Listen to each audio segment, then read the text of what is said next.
Hey everyone, Couch Investor back to another video for you today. So in this video, we're going to go over Twilio's earnings report. At the time of making this video, the stock is up around pre-market 15% or so. Now, if you missed the last two videos about Roku and Shopify, this will be in the top right corner. Of course, mixed feelings, Roku better than feared, and so the stock is up 10%.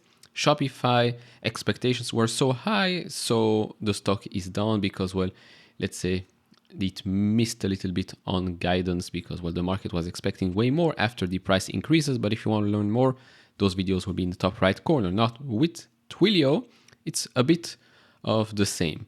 Expectations were maybe low. So this quarter is better than feared. Of course, there is also some positive talks about their future guidance, cost cuts, etc.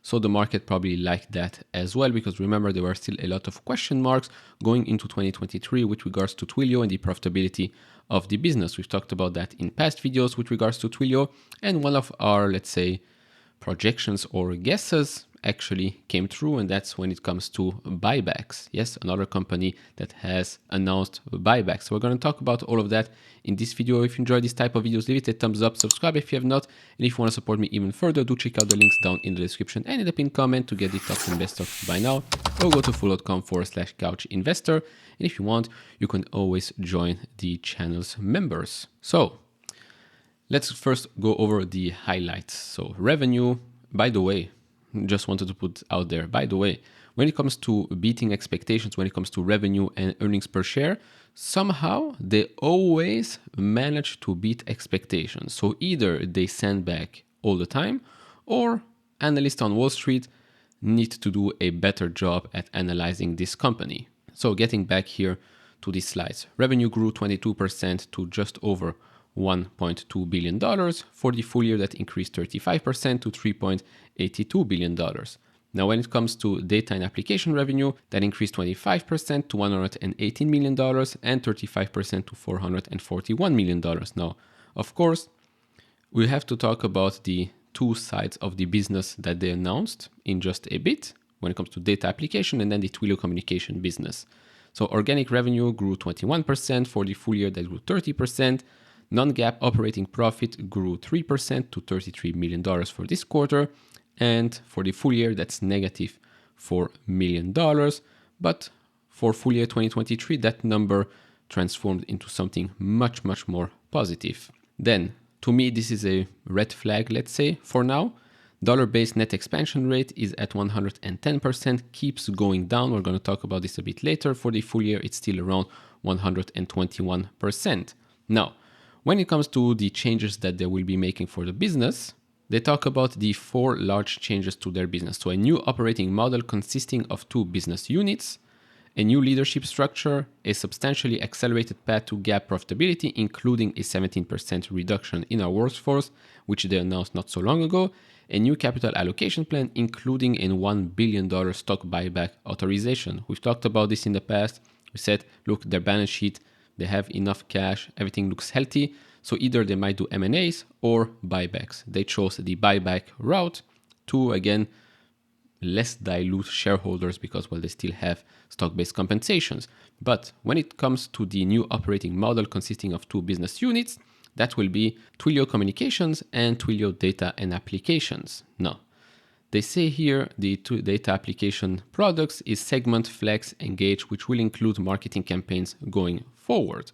But when it comes to this segment, they say here they'll continue to invest in data and application and even be willing to lose some money in that business over the short to medium term.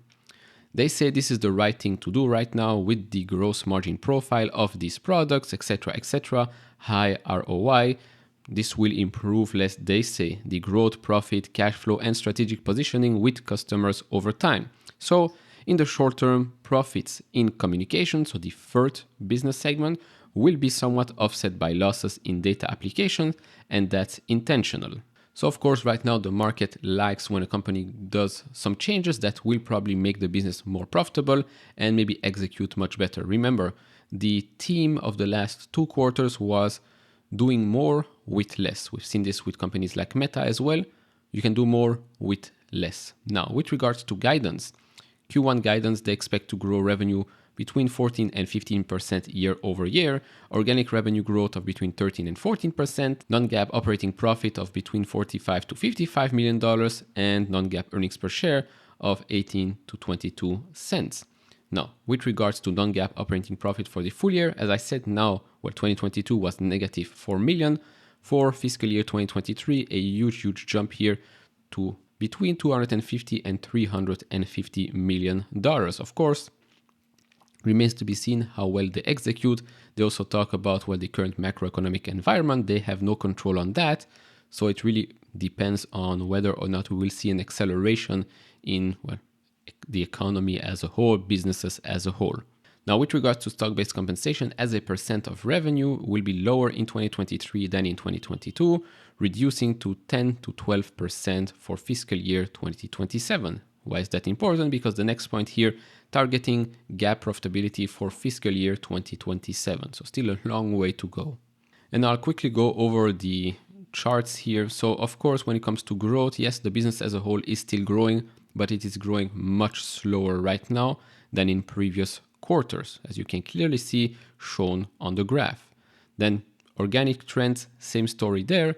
Of course, in 2021, 2022, it was a bit flat, let's say, year-over-year growth between 38 and 32%. Right now, a big drop to just 21%. And then when it comes to dollar-based net expansion, of course, this also has been dropping each and every quarter, but not as dramatic as we've seen in this last quarter. Of course, we can say yes, but right now the economic situation all around the world, in the US, in Europe, most of their clients, maybe that's just the way business is right now. They're not willing to commit as much as before, and that's why we've seen this drop.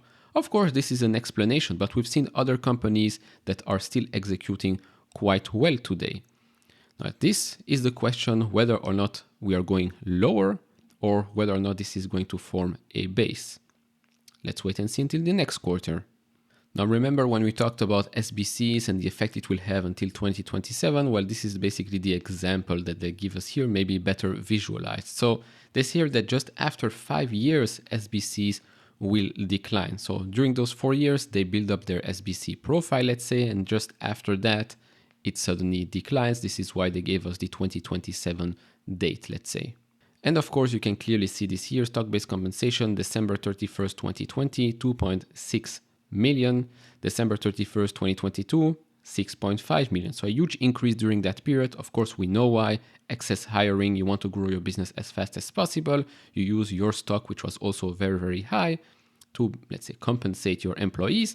Now, this has been a period of 2 years. So if we go by their logic, in the next 2 years, we can already see something go down. Of course, with the reduction of the workforce, that should accelerate a bit faster. So to conclude, although the stock is up because, well, maybe it was better than feared. This is one of those scenarios, better than feared. So we're okay with what's going to happen. But right now, I think execution is key. They've laid down the groundworks for what they want to do in 2023. And of course, their goals until 2027. But if in the next 2 quarters, let's say, we don't really see some improvements when it comes to profitability, but also for growth, then I think the stock will get hit hard. Again, I'm sure Twilio as a product is great. I've heard from many people that watch this video that, yes, they use it and they like it very much, developers as well. But since you're a publicly traded company and now you've made, let's say, some semi-promises, you have to keep those promises. You have to keep executing correctly. Of course, the current macroeconomic environment is making things a bit more challenging, but hey, that's just not for Twilio alone, that's for the overall market as well. But of course, I do want to hear your thoughts down in the comments below. What do you think about this quarter and the guidance for the years to come? Let me know down in the comments below. If you enjoy this type of videos, leave it a thumbs up, subscribe if you have not, and I'll see you all in the next one. Bye bye.